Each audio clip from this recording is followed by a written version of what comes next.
बिस्मिल्लाहिर्रहमानिर्रहीम अस्सलाम वालेकुम दोस्तانو उम्मीद लरम چې تاسو روغ جوړ او خوشاله وي او ژوند په مزو کې دوستانو بوډا پلار اردوا زلمی زمن چار ډیر زیاتې به درد سره قتل کړه قتلان سوق دي اردو قتل پسې واجه سوا دوستانو دې باندې ټول معلومات په دې ویډیو کې شریکو او کدا ټول معلوماتو باندې ځان خبرول غواړي مونږ ویډیو ځان سره اخیرا پورې وګورئ او چې کوم ملګری مونږ په چینل باندې نوی دي هغه دې مونږ چینل مخه ځان سبسکرایب کړئ ټاله نشان دی وي تاکي مونږ راتلونکي معلوماتي ویډیو هغه ته په اسانۍ سره ملوي شي دوستانو آخري وخت دا نفسي دور دا ظلم خپل انتها ته رسیدلې دی هر څوک چا څه هم پاور وي هغه ظالم شي دالته بوډا پلار اردوا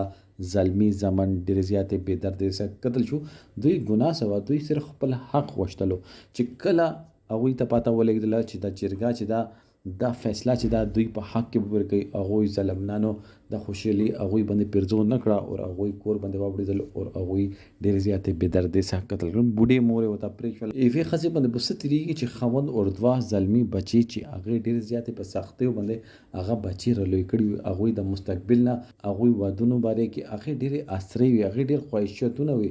هر یو خواهش هغې په سترګو په مخ کې هغې په سترګو وړاندې هر یو چیز ختم کړو دوستانو مونږ یو داسې معاشرې کې اوسېږو چې دا معاشره بې هیڅ شوې دی که قانون کې داسې څه پرووین وشي چې د ظالمانو ته داسې قرار واقع سزا ملاو شي چې بیا یو کس د جرأت نه کېږي ته مالدار تا ته الله پاک طاقت درکړی دی مطلب دا نه ده چې ته به پردي ځای باندې به قبضه کوې ته به پردي شرم ته به ګورې ته پردي ترسرې ته به ګورې دوستانو دا بالکل غلطه خبره ده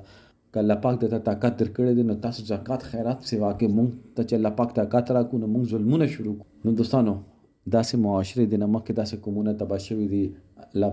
الله پاک مونږ ته د واقع نه سبق اخیستلو توفیق نصیب کړي ولې چې ډېر زیات ظلم شوی دی الله پاک دې هغې ښځې زړه ته صبر ویر کړي چې چانه خاوند اردوا زلمي بچي ظلمنانو واخیستلو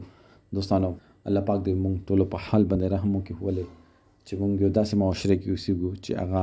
ډېره زیاته بې شوې ده او هر څوک خپل نمبر انتظار وکړي خپل واره انتظار وکړي دوستانو دې باره کې تاسو سره دا کمنټ سیکشن کې خپل رائے ضرور وکړئ والسلام